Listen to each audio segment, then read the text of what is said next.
All right, welcome everybody to another edition of our show, which is ATC Special Edition Podcast. And we do this show so we can highlight people who work in the treatment industry and different treatment modalities here in the Florida area.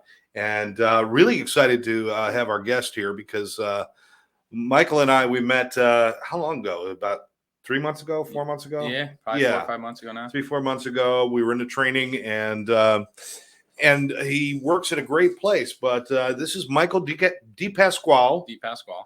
Now, do people say DePasquale by accident? Yeah, and technically that's actually the correct That's the right way to say it. pronunciation of the last name. Okay. I think when my family came over from Italy, they dropped the E to try and hide the vowel at the end. So technically, DePasquale is the correct pronunciation of the name. Oh, there we go. DePasquale. We'll make your family proud. DePasquale.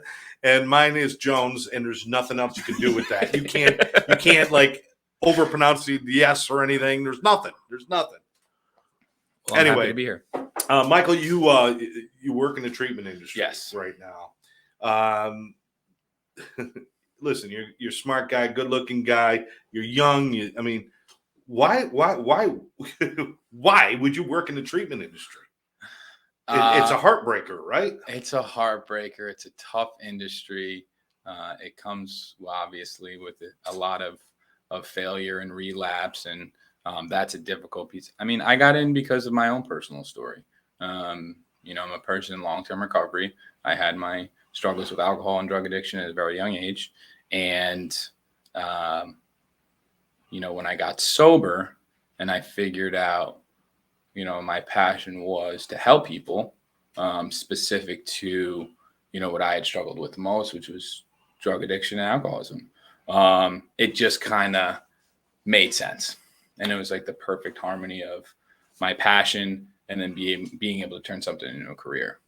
Well, let's talk about for a minute, because maybe our viewers, and I always like to highlight a little bit about somebody's story. Mm-hmm. You don't mind talking about your story, because there's some people out there that they don't want to talk about their story because, listen, I don't want them to think of me as one of them. Yeah. But that's not a good attitude, is it? No. And I think, probably prior to me getting sober and, early on in recovery, I think I would have fell under that category of not necessarily wanting to be open, honest, and vulnerable about the things that I've done, struggling with substance abuse and alcoholism. But I think that there's so much power in a message and in a struggle like that, to speak up about it, because you never know, A, who's listening, and B, who can relate to what you've been through, and maybe your simple words or, what you're doing now, you can be you can be somebody that helps somebody else get into recovery or find their passion or find even if it's just finding some sort of simple happiness. If we're ashamed of our past, how are we supposed to teach them to feel good about themselves? Right. Yeah. It's difficult. And I think, the fear of judgment, right. I didn't want to, I don't even think I was necessarily worried about embarrassing myself, of my past struggles, or I think it was more so like my family, and I didn't want, that judgment on my mom or my parents, because I didn't really have enough self-worth to care enough about what other people's judgment were. But it was my family and the people around me to get that judgment cast on them more so opposed to cast on me. Well, Michael, I got to ask, because, you brought up family, so fair game. There's probably people out there thinking like, well, what do you mean? Because if you're an alcoholic or an addict, then you must have come from a long line of a screwed up family. Is that where you came from? I am the only drug addict and alcoholic in my entire family. And I want to point out that's not as unusual as people might think. It happens quite often. You don't have to be born into this addicted household and with addicted parents, and you don't have to become an addict or an alcoholic, correct? No, and I think, I almost wanted to, have that alcoholic surrounding, and to give myself an excuse as to why I turned out the way I turned out. So I didn't have to blame myself. So I didn't have to look at myself in the mirror, and I could say, well, my mom and my dad. But I came from a family that, my mom and dad are incredible. They taught me morals. They taught me respect. They loved me. And, it wasn't a broken home. It wasn't an alcoholic home. But I still turned out the way that it turned out. So do you know where that went with you? Was there a period of time?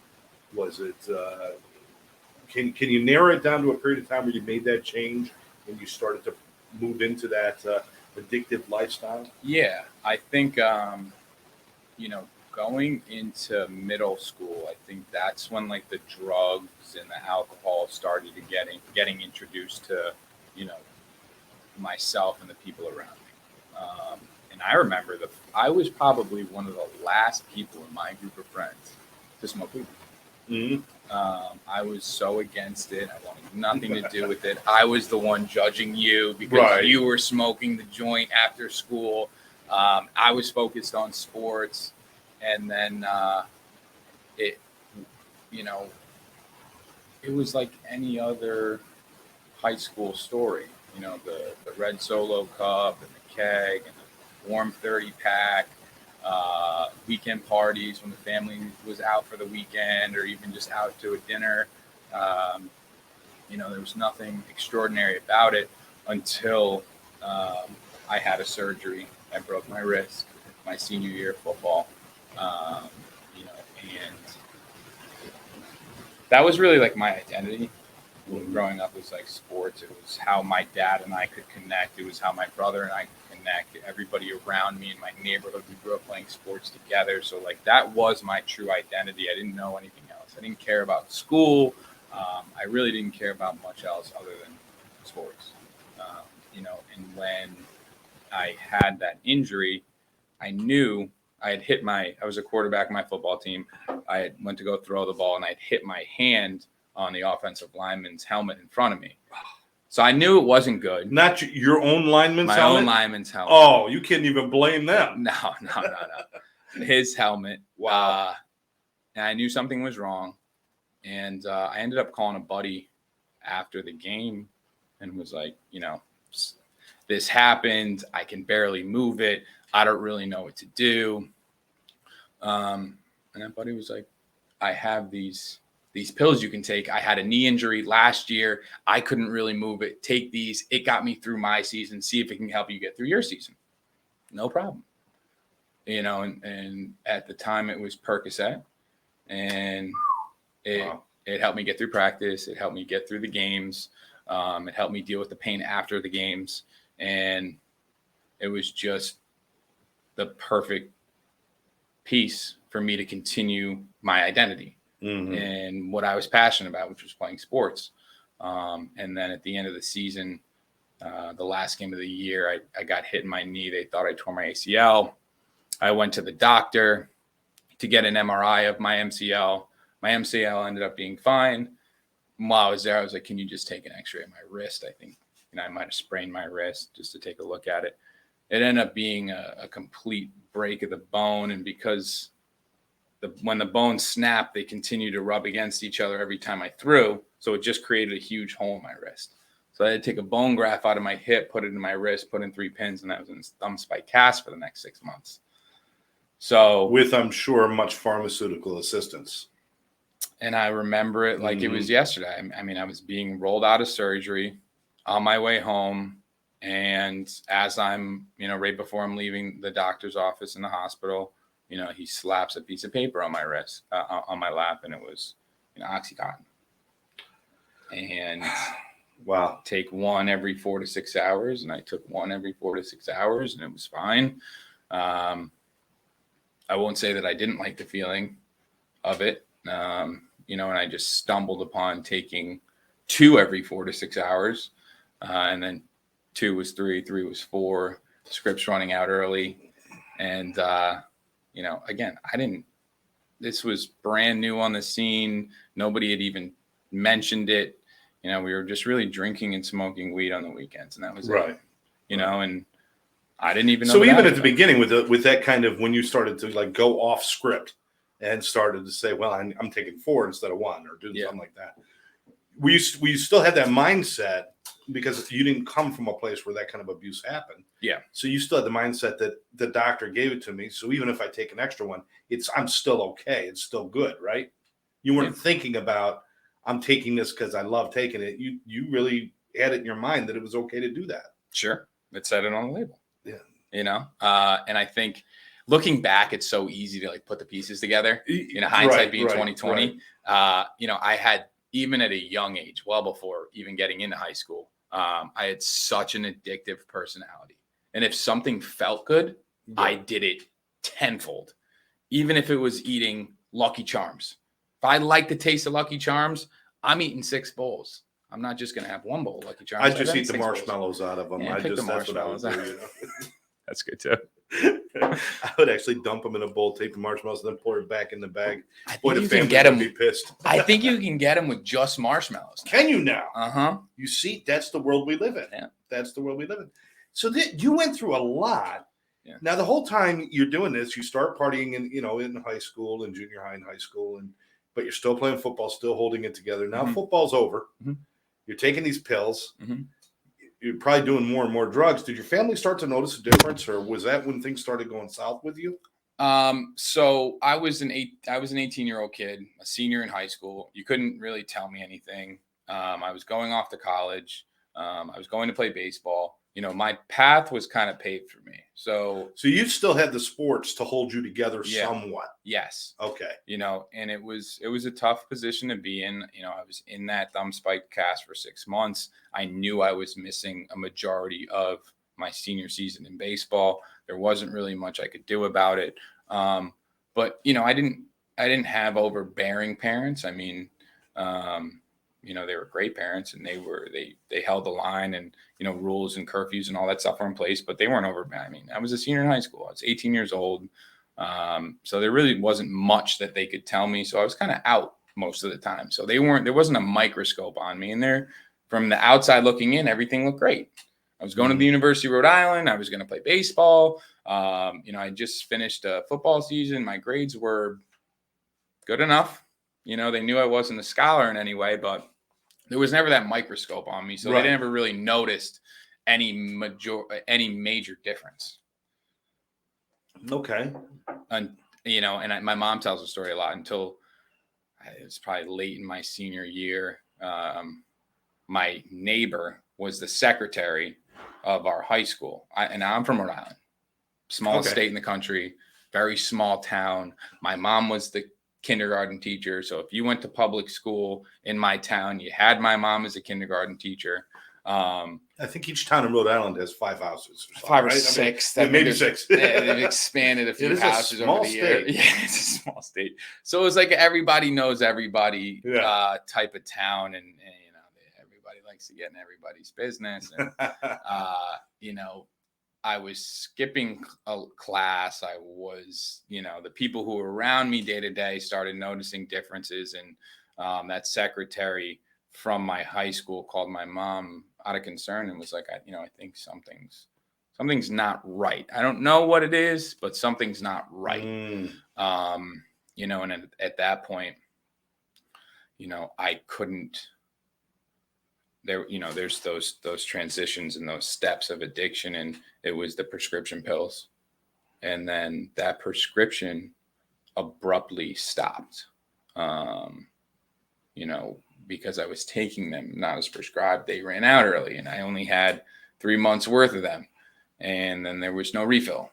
And I remember waking up that next morning, cold sweats, in the fetal position, sick as a dog, and thinking I just had the flu and was like actually sick. Again, never been around it, didn't know anything about it, didn't know about addiction. You were in withdrawal. Yeah. No idea. I didn't even know what withdrawal was.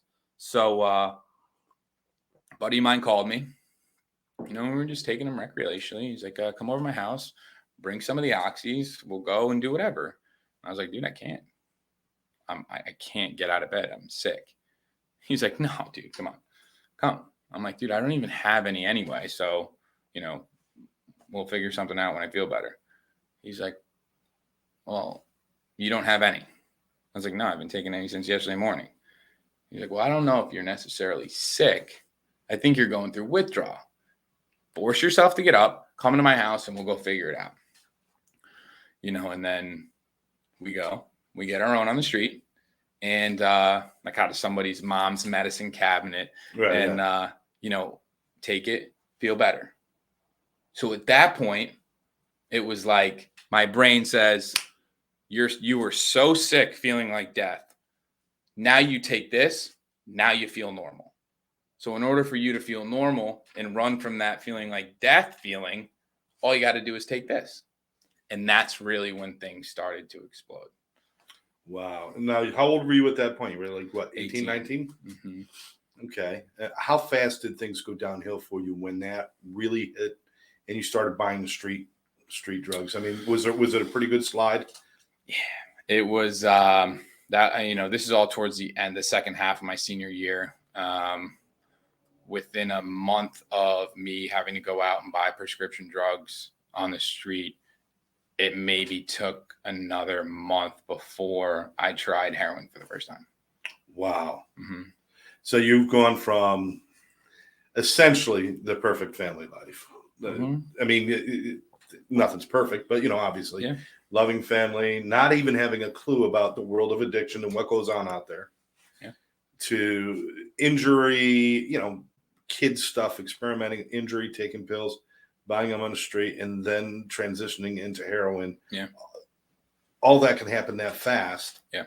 Even being clueless about all that stuff. It's not like you got to be a savvy from a drug family, from the slums. Mm-hmm. That's not where addiction comes from.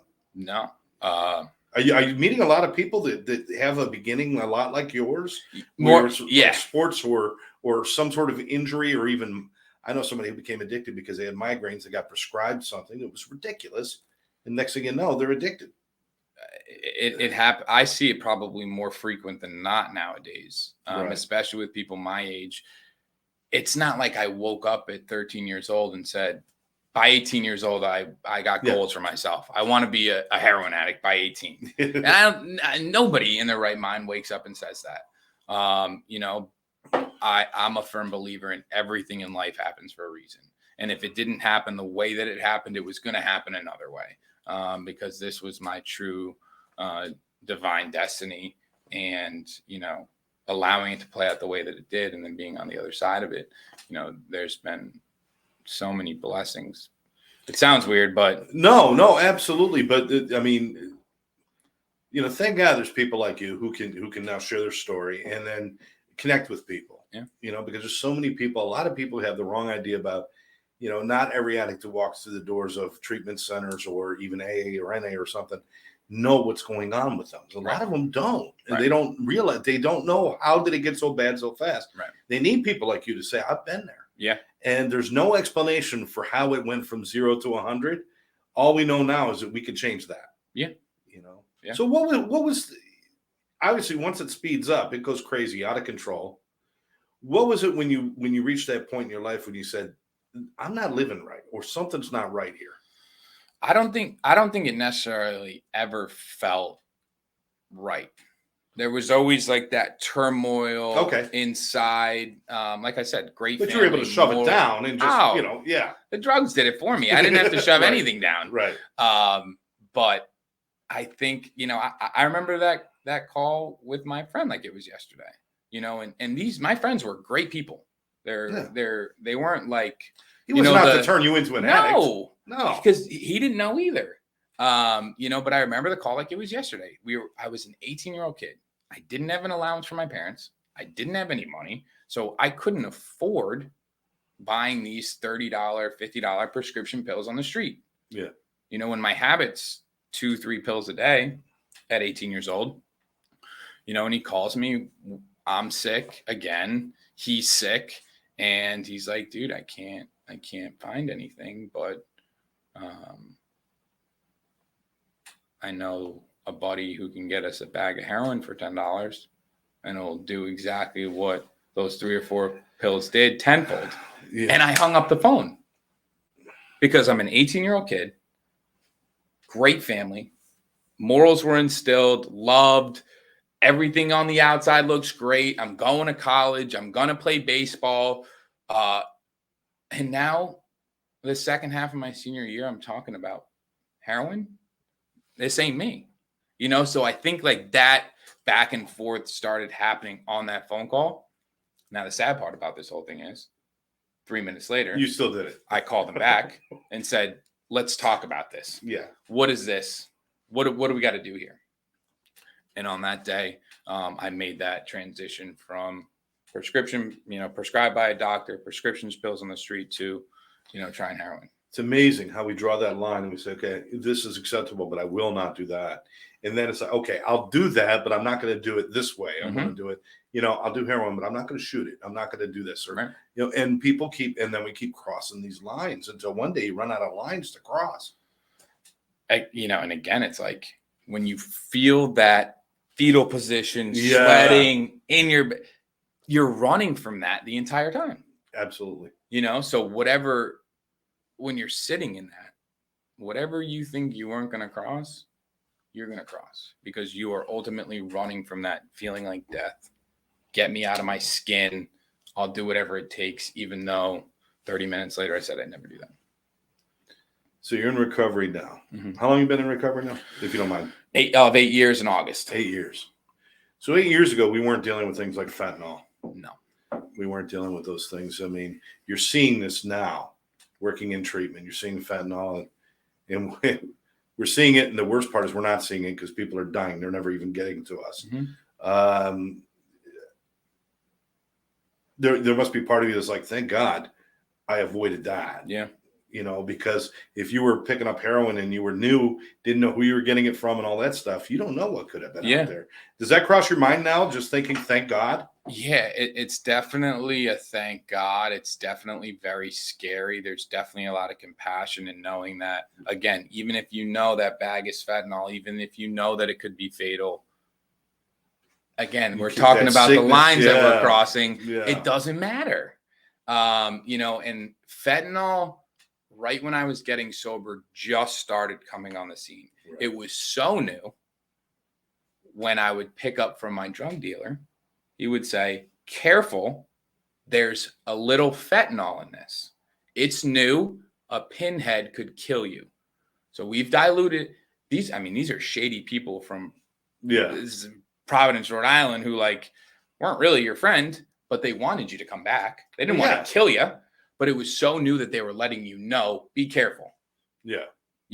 And again, didn't matter, but to watch it now in 2022, I mean, I was just talking to an individual yesterday who was really, really going through it.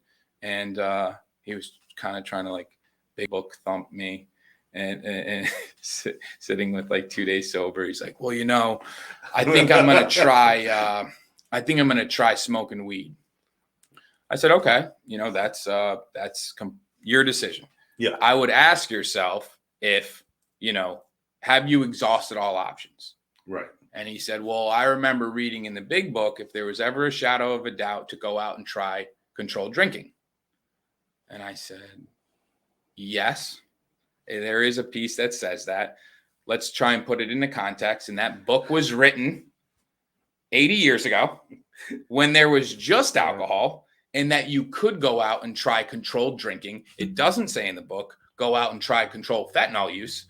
No. When the worst thing if you came back, you got a DUI or some cirrhosis of the liver started developing, that was probably the worst that was going to happen to you. Now you go out, one shot, done. One shot and done. Absolutely. And by the way, that passage in the big book talks about at the beginning, before you commit to the program. Correct.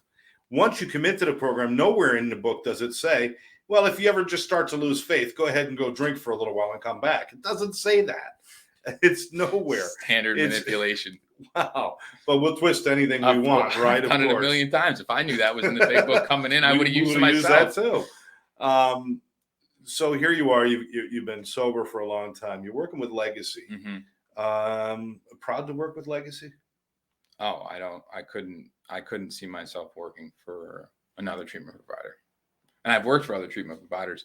This one is just, it hits so close to home and the work that we do. And, it's just an incredible feeling to be able to align that passion with what you get to do on a day-to-day basis. But it's hard.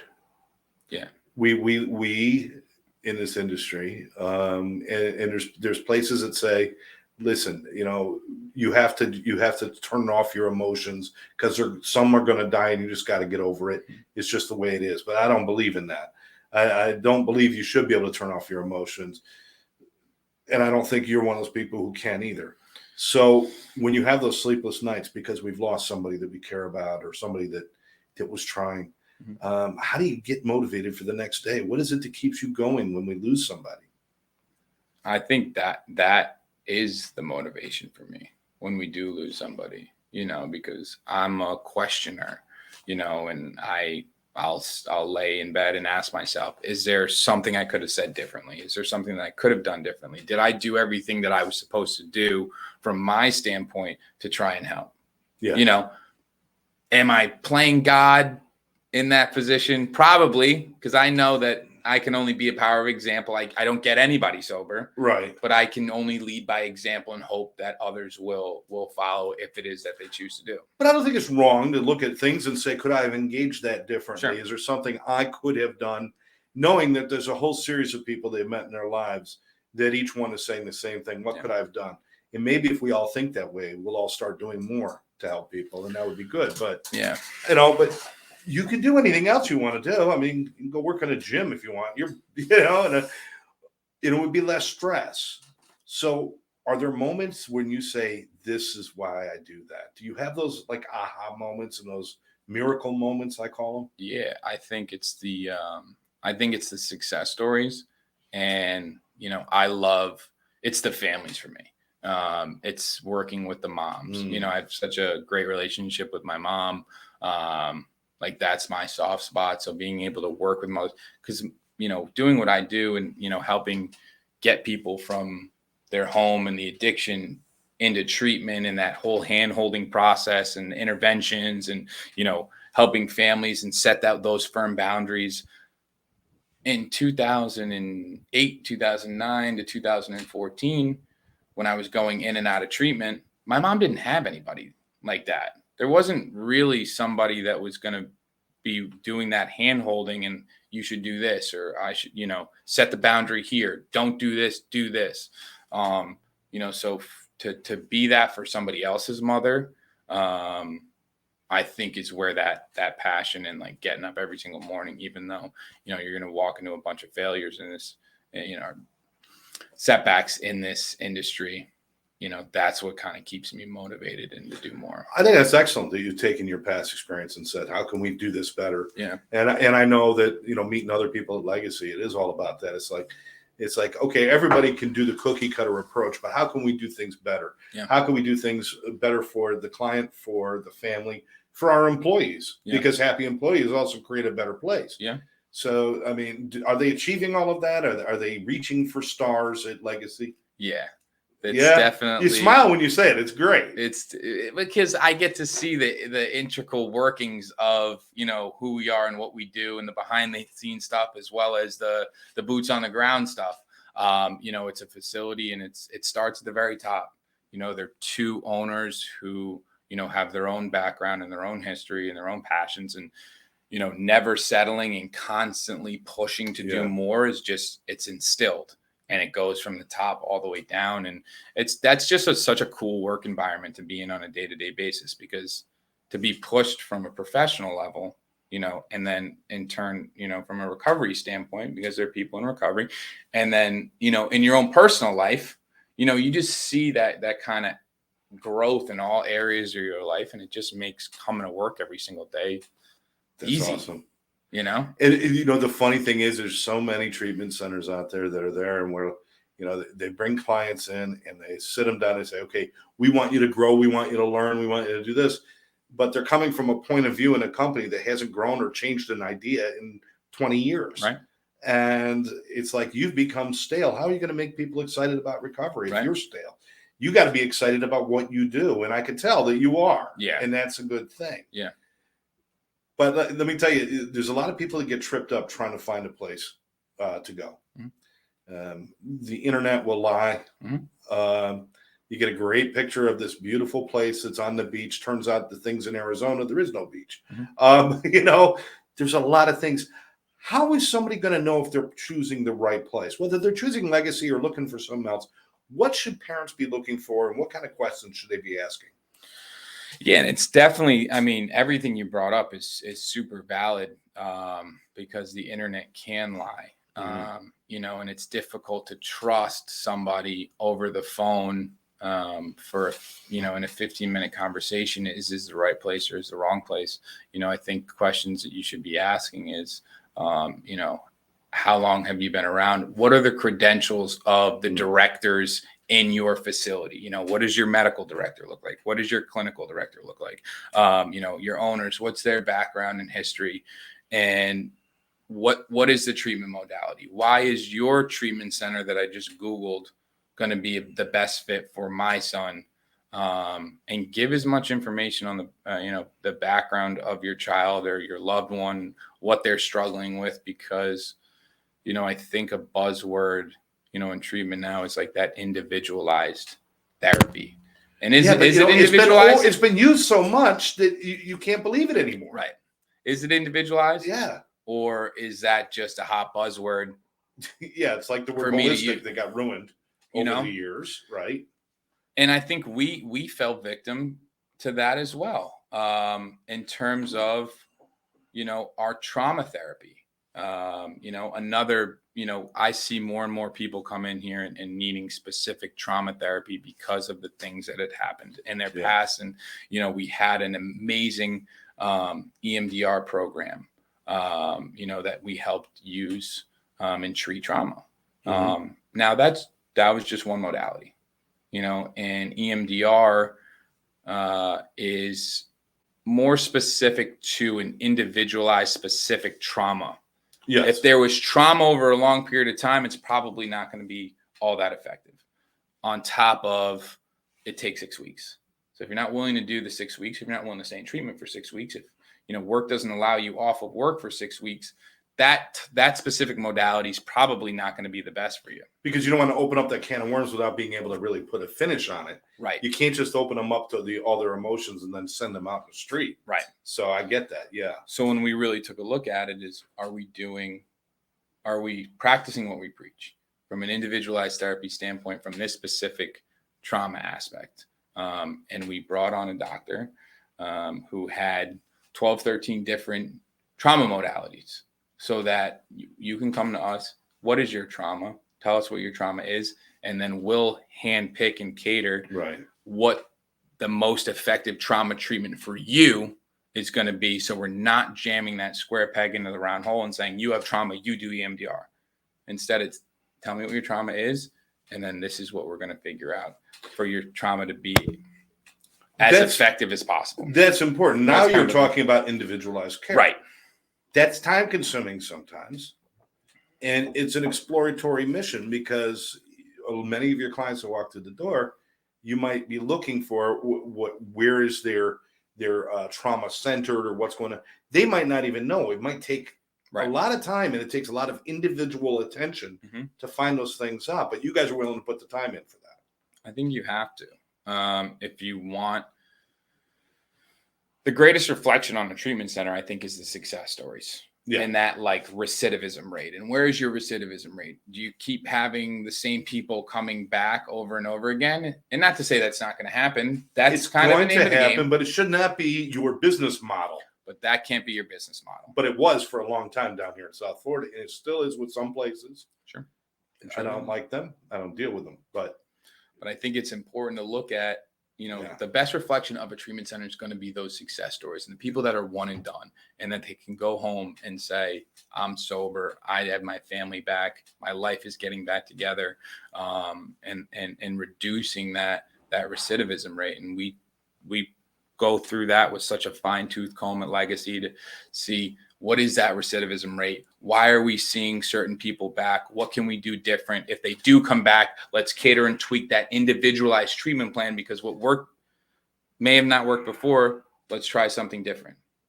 That's one of the funniest things. And I think, and it's not funny, it's really tragic, is they have people come back 2 or 3 times, and they'll put them into the exact same track, the exact same program, in the exact same therapy. And it's like, if it didn't work the first time, why do you think it's going to work the third time? Right. Where are the adjustments being made? And people don't have the ability to do that. I know, like I said, you put yourself in a position where you can do that with the professionals that you work with and just the attitude of the whole team. Yeah. So I think that's important. Yeah. I also think it's important that if you can visit a place, of course, please, as a family, ask to come visit and see the place and talk to people. Yeah. People will research buying a car longer than they'll research a rehab that's going to save their son or daughter's life. Yeah. And kind of messed up. Yeah. If you're local and you can get to the facility and get your eyes on the facility. For me, I'm like such a feel guy. Like, how do I feel when I walk? Yes. How do I feel when I walk into a place? Like, is it good? Yeah. You taught us that. Yeah, there you go. You know, what is the feeling I get when I walk into a facility? Like, right. You know, and you know, if you have that ability to walk into a facility and get to meet people and get that feel, or, you know, get a little bit of an understanding of what the day-to-day workings are at a facility, definitely do as much as you possibly can and get eyes on it and meet staff and tour the facility, you know, so it's not just pictures on a website. Absolutely. Michael, I appreciate you sharing part of your story and what you do and about Legacy as well. But I have to ask a question. You know, you started out with this family unit that you obviously were very proud of and that you love dearly. And then your addiction got in the way. And how did your family heal? How is everything now? It was, I mean, you know, from 2008 to 2014, you know, it was constantly in and out of treatment centers, in and out of detoxes. And, you know, it was in New England. I was doing like the New England shuffle in Rhode Island and Massachusetts. And it was, the majority were state-run programs. Or if you wanted to go into detox, you know, you had to have you want to kill yourself, or you know, it was like a psych unit / detox, and in order to get in, it had to be one of those situations. You know, and I was like that classic ball and chain for my family. You know, I would come in and wreak havoc, and then I would go away to treatment, and they would start the healing process, and they would feel better, and things are getting you know, healing for themselves, and they feel better. And then I come back and whoosh, you know, Hurricane Mike's coming back through and here to fuck shit up. You know? And that's when the E came back. The DePasquale came out. DePasquale's back. then that came out. Yeah. It was like, oh, we know how to take care of you. Yeah. And, you know, I remember it, I think I was like 6 months sober, and it kind of, you know, I share this every single time that I speak because it's not only impactful for me, but I think, you know, it's relatable for a lot of people. I think I was 6 months sober, and I called back home. My sister answered. She's like, "Hey, Mom told me, you know, you got 6 months sober. Want to say congratulations." And I hear her walking away with the phone, and she's like, "I want to let you know that Mom deleted the voicemail today." I was like, "What voicemail?" But there was a time 2-3 years ago at that time of that phone call, which was in 2014, where I was constantly in and out of treatment, you know, and my mom being my mom, and my mom probably knowing me better than anyone else in the world, could tell if I was okay or not by a simple hello. You know, and at this specific time, I was just out of treatment. I was 2 weeks sober. I had the inflection in my voice. Like, I was on that pink cloud. I was feeling good. I had called my mom. She didn't answer. I was like, "Hey, Mom, it's Mike. I'm calling to check in. I love you. Give me a call back." What I didn't know is she saved that voicemail for almost 5 years. And she saved the voicemail for almost 5 years because she was so afraid that I was going to go out. I was going to get high. There was going to be an overdose. That would be the last time she'd hear that joy or that voice. That, you know, when I did overdose and I did die, and you know, she had to go through all that turmoil and that heartbreak, that she could always go into her cell phone, press 1, and listen to the voicemail of her son, her sober son, saying, "Hey, Mom, it's Michael. I'm calling to check in. I love you." You know, so like that was the reality of my addiction and the severity that it got to, where she needed to save a 15-second voicemail to have even just a glimpse of her son, because she was so afraid that it was just going to end like most drug addict and alcoholics are destined to end. That's amazing. That's amazing. It's very impactful. I could feel that. I mean, That's huge. Was that like kind of like one of your motivators at the end to say, yeah, wow, I mean, I made it 6 months and now I'm finding out the truth. Yeah, I think there's just like, especially in early sobriety, when you're able to look back on it, like you notice those little God moments along the way. And that was definitely one of those things for me to see. It was 6 months, and that was a huge deal for me. Yeah. And to know that my mom had that enough confidence in me to know that she had her son back and she didn't need a voicemail on her phone anymore to call and hear her sober son. All she had to do was pick up and dial my number. So it's the rebuilding process, and we have such a great relationship with my dad as well. My sister, unbelievable relationship. My brother and I, we didn't speak for years, other than maybe hey, how are you? I think I went through, 2-3 cell phones where there wasn't even a text message exchanged. Wow. But I ended up being the best man at my brother's wedding 2 years ago. Wow, that's cool. Yeah. So it's all because I got sober, because somebody else picked up the phone when I called for help, because somebody else paved the way for me and showed me how to be a sober man in early recovery. Somebody else showed me how to sponsor other guys. Somebody else showed me, be that power example. You can't force anybody to get sober. Just continue to make the next right decision. And, hopefully people follow. Because of those people, I've been able to, help repair my own life, and now being in the position I am at Legacy, helping other families and other people repair theirs. Listen, before we wrap this up, I have to ask you a question. I mean, I know we're talking about the work that you do and we're talking about family and stuff, but you personally, have you found happiness and a good life in recovery? I mean, or is it just all about, I can't drink, can't use?